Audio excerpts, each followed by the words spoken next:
I wasn't supposed to say anything that night. At the Christmas party, under golden lights and fake smiles, you keep your head down, sip your watered wine, and pray the raffle doesn't embarrass you.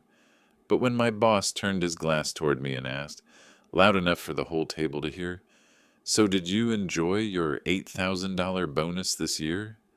My blood went cold. $8,000. The number fell into the room like a bomb, and everyone's eyes swung toward me as if I'd been handed a prize I hadn't even thanked him for. My fork froze halfway to my mouth, my throat locked up. I hadn't received a dime, not 1 cent. For a second I thought I'd misheard him, that maybe he was joking. But he kept smiling, and the VP at the far end of the table gave an approving nod, like this was proof of the company's generosity. My coworkers shifted in their seats, some with envy, some with respect. My chest felt like it was full of sand. I forced a smile and muttered, "I didn't get it." That's when HR froze. It was tiny, a fraction of a second, but I saw it. The HR director's wine glass hovered in the air just a moment too long, eyes flicking across me and then toward my boss.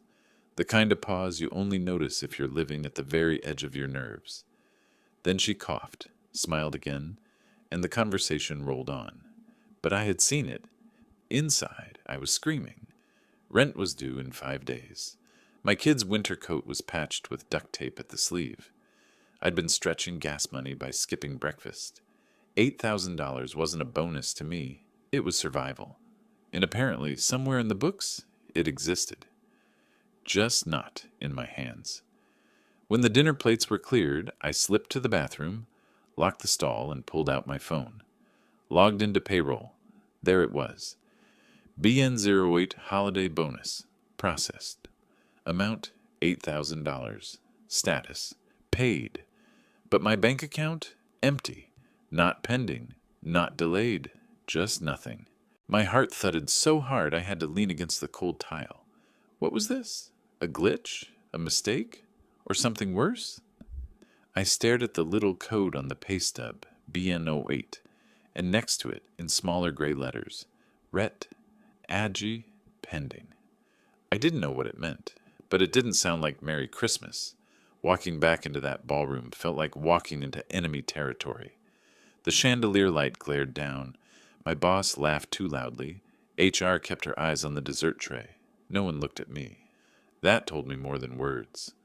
By the time I got home, the fake cheer of the party was gone, replaced by the sick hum of my refrigerator and a stack of bills on the counter. I sat down, opened my laptop again, and checked 3 times. Same thing. Bonus processed. No money in my account. That's when I knew. I wasn't crazy. I wasn't mistaken. Something had been done. The question was, by who and why? And if they thought I'd stay quiet, they didn't know me as well as they thought.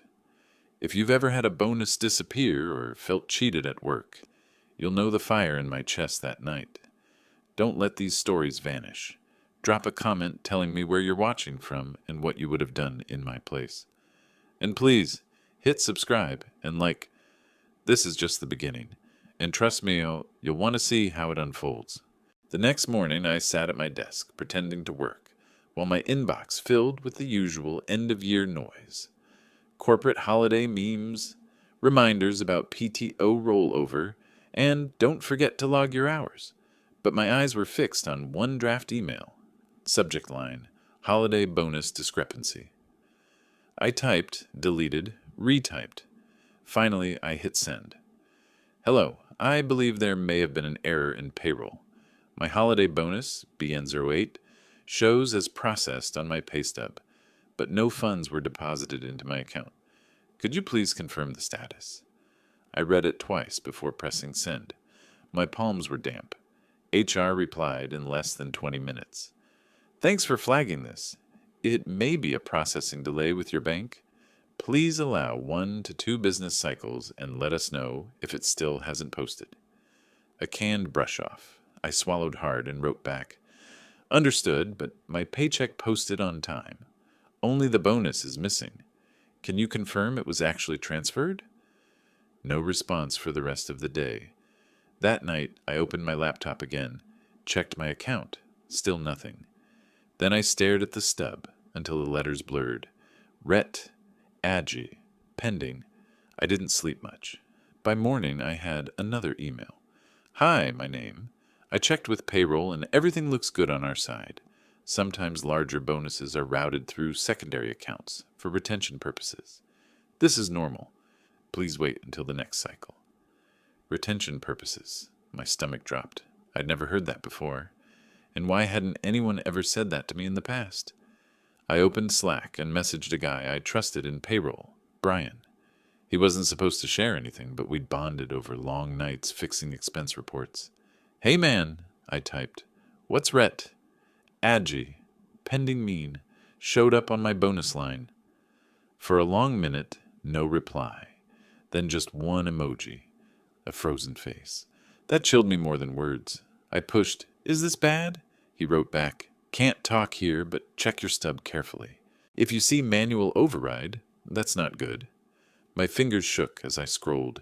There it was, in faint gray text next to the line item, manual override, BN08. I snapped a screenshot before my hands lost their strength. That night, I vented to my friend Janet, who used to do bookkeeping before ending up in retail. I laid out the emails and the stub. She squinted, then said quietly, this looks like someone intercepted it. Retention adjustments. Sometimes companies hold back bonuses if they want to push employees out. But an override, that's manual. Someone did that by hand. This isn't a glitch. The words hit me like a stone. Manual. Someone had looked at my bonus, decided I wouldn't see it, and clicked a button to reroute it. I sat in silence for a long time. Later that week, HR followed up again, cheerful as ever. Hi, just circling back. Your bonus is flagged for review under retention adjustment. We'll keep you updated. Thanks for your patience. Patience. Meanwhile, my rent notice glared at me from the counter. My kid's school emailed about overdue lunch credits, and I was supposed to be patient. That's when something inside me shifted. The shame, the confusion, the fear, they all hardened into something colder. I created a folder on my desktop, Bonus 2023. Into it, I dropped every screenshot, every email, every stub. I opened a notebook and titled the first page, Allowance, What Really Happened. Underneath, I wrote down every detail I could remember, every word my boss said at the party, the HR freeze, the emoji from Brian. Line by line, I built a record, because if they thought they could gaslight me into silence, they were about to find out how stubborn I could be. And the more I wrote, the clearer it became. This wasn't just about me. If they could steal $8,000 from me, how many others had already been robbed and never noticed? When HR finally called me in, I knew it wasn't going to be a friendly chat. The conference room was small, windowless, with that stale carpet smell offices never shake. On the table sat a printed copy of my pay stub, stapled in the corner. The HR director, Caroline, smiled like someone who'd practiced in the mirror. Beside her was a payroll manager I barely knew. Thanks for coming in, Caroline began. We just wanted to clear up some confusion. Confusion. That word again. My jaw tightened. She slid the stub across the table. As you can see, your bonus was processed. Everything is documented correctly. Sometimes retention adjustments take longer to finalize.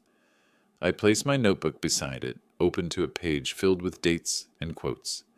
My voice shook a little at first, but steadied. I understand what the stub says. What I don't understand is why there's a manual override on BN's... Wait, can you explain that? For a heartbeat, silence. The payroll manager shifted in his chair, eyes darting to Caroline. She kept her smile, but her knuckles whitened around the pen in her hand. That's just an internal code, she said smoothly. It doesn't mean anything you need to worry about. I leaned forward. It means someone overrode my bonus. By hand. It's not a glitch. Who did it? The air in the room thickened.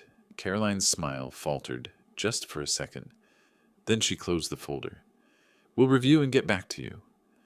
I wrote that exact sentence down in my notebook. Date, Time. Her words. She noticed. "You don't need to take notes," she said lightly. "I do," I replied. "For accuracy." Her eyes cooled, and for the first time I felt the edge of a threat under her tone. "We appreciate your diligence, but please understand, bringing unnecessary concerns can create performance issues." There it was, the warning. I left the room with my folder hugged tight to my chest. In the hallway, my coworkers laughed about secret Santa gifts, completely unaware that in that little room someone had just tried to silence me. That night, I scanned everything: pay stubs, emails, meeting notes, and uploaded them to a cloud drive under a plain, boring name. Then I started a spreadsheet of my own. Every interaction, every reply, every freeze in conversation. The pattern was ugly. BN08, manual override, ret agi. Pool. Janet, my friend with a head for numbers, looked over my notes on her lunch break. She traced the arrows I'd drawn between codes. "This looks like they're parking bonuses in a retention fund," she murmured. "But see this? ST retention. That's not a standard account. Someone built it." "Built it for what?" I asked. She tapped the page. "To redirect money, and unless they documented who it went to, this is fraud. Full stop." I felt my chest tighten. Fraud. That word carried weight. More than betrayal. More than mistake. Fraud meant law. I emailed HR again, formally requesting a breakdown of where my process bonus had been routed. Their reply came 2 days later. "Due to confidentiality, we cannot share details of internal allocations. Please trust that everything has been handled in line with company policy." Confidentiality. Another brick in the wall. I forwarded the email to the company's compliance hotline. I didn't know if it would matter, but I needed someone outside that polished HR office to see what was happening. That night, while folding laundry in my dim kitchen, my phone buzzed with a Slack notification from Brian in payroll. Just 3 words: "Be careful, watch." My stomach dropped. Watch what? My back? My job? I stared at the screen until the letters blurred. For the first time, I realized this wasn't just about chasing missing money. It was about survival in a place where the walls were closing in, and if they wanted me quiet, they were about to learn I could get very, very loud. They called it a clarification meeting. The calendar invite came from Carolyn in HR, but when I walked into the conference room, my boss was already there, sitting back in his chair, jacket off, sleeves rolled up like he owned the air itself. Caroline perched beside him with her ever-present folder. "Take a seat," she said lightly, as though we were just chatting about PTO balances. My stomach nodded. I placed my own folder on the table. It was thicker now: screenshots, pay stubs, emails, even a log of Slack messages with timestamps. Caroline began, voice syrupy. "We've noticed some concerns you've raised about your holiday bonus. We want to make sure there's no misunderstanding." I didn't let her set the pace. I flipped the top page of my folder. BN08, marked processed, manual override, ret, adj, pool. I tapped the line with my pen. "This isn't a misunderstanding. This is a transaction that never reached my account.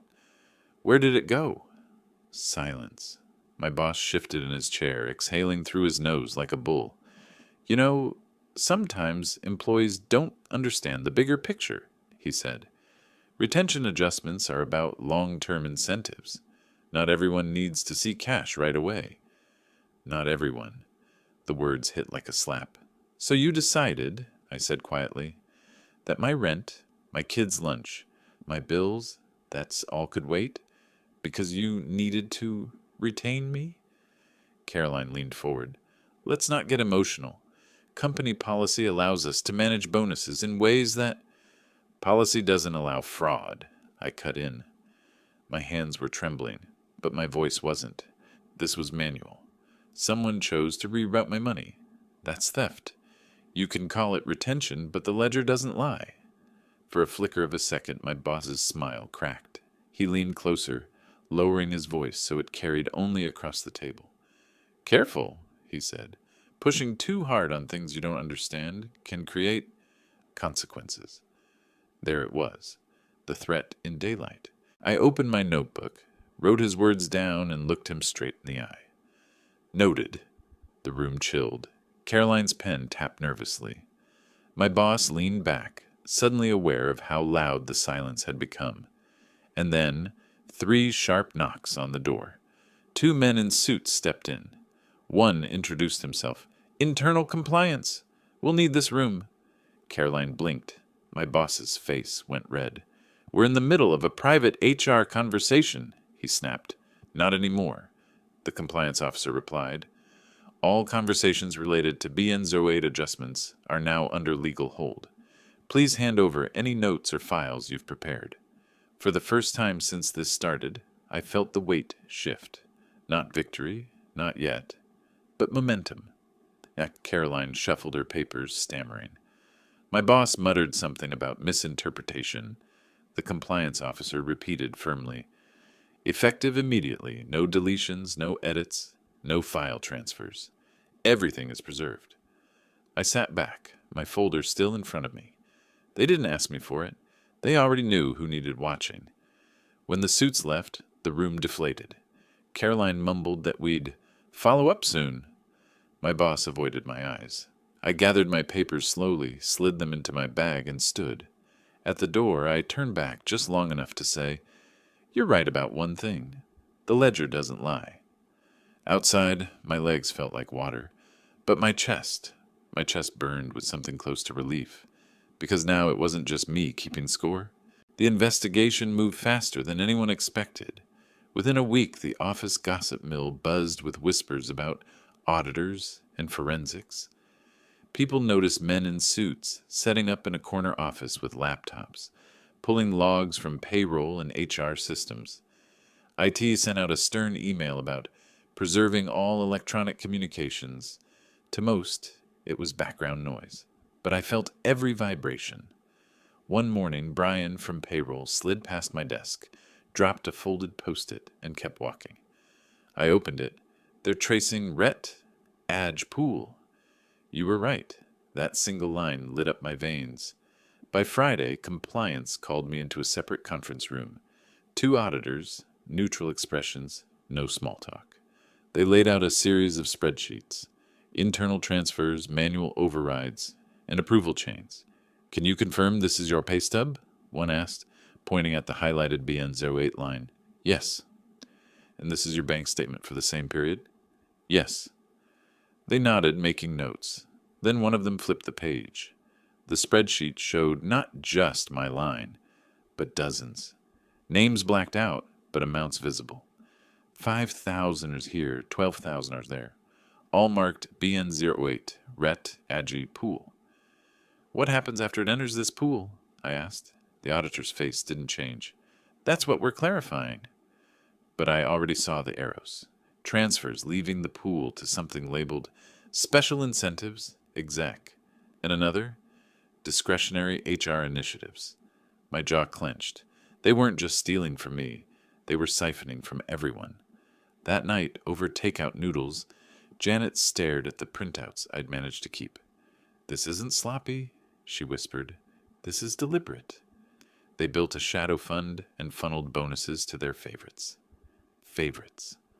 I thought about my boss's nephew who'd just bought a brand new truck, the HR director's team celebration trips.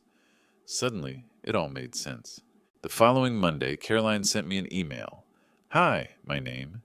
We'd like to resolve this matter quickly and amicably. We're prepared to issue a one-time discretionary payment of $8,000 plus $2,000 goodwill, contingent on signing a confidentiality agreement. Please let us know if you'd like to proceed." I stared at the screen until the words blurred. They were trying to buy me off. $10,000 in exchange for silence.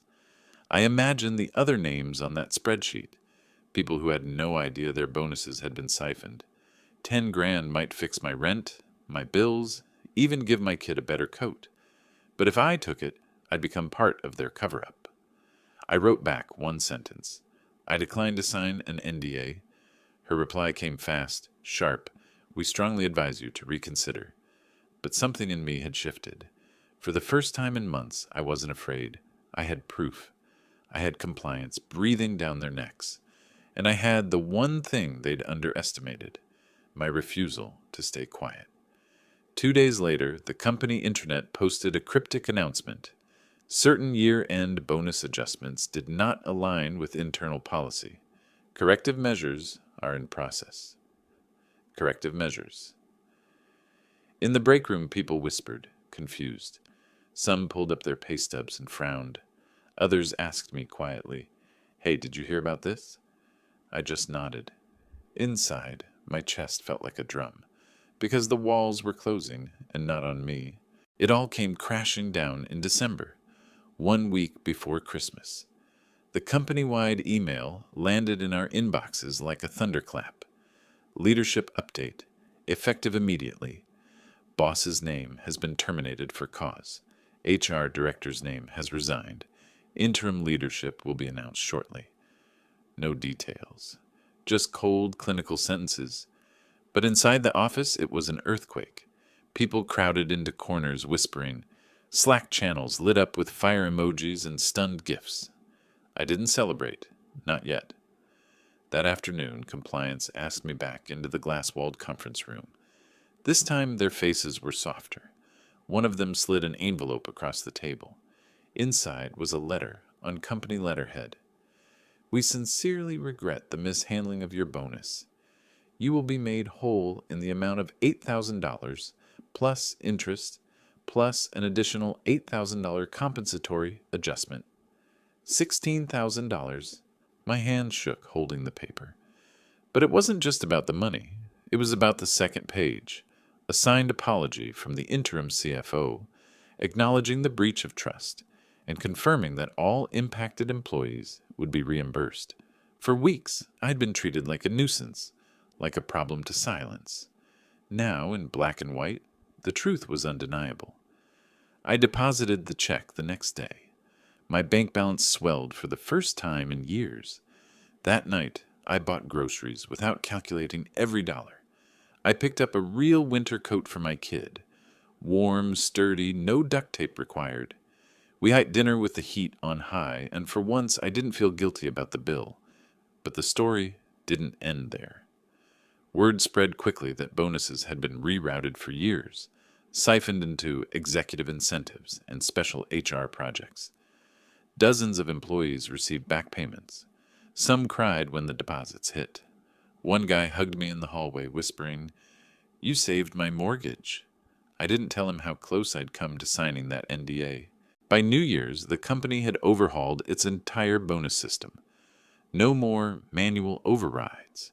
No more shadow pools. Everything would now be audited quarterly, overseen by external accountants. Compliance had teeth again. As for me, I had a decision to make. When a recruiter from a competitor reached out, dangling a signing bonus and cleaner culture, I didn't hesitate. I gave notice in January. On my last day, I walked out with a cardboard box of my things: mug, headphones, a few notebooks. I passed the same lobby where I'd once stood in silence while HR and my boss laughed under Christmas lights. But this time, the lights felt different. Because a week earlier, I'd watched that very boss drag his own box through the same lobby, his tie loose, his face pale, while the holiday garland twinkled above the doors. The image burned into me like poetry. Poetic justice, wrapped in tinsel. That Christmas morning at home, I didn't buy anything flashy.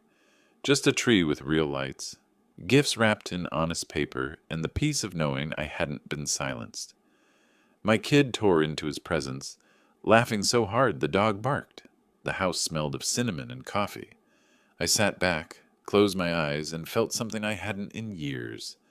Relief, because the truth had finally caught up, and I was still standing.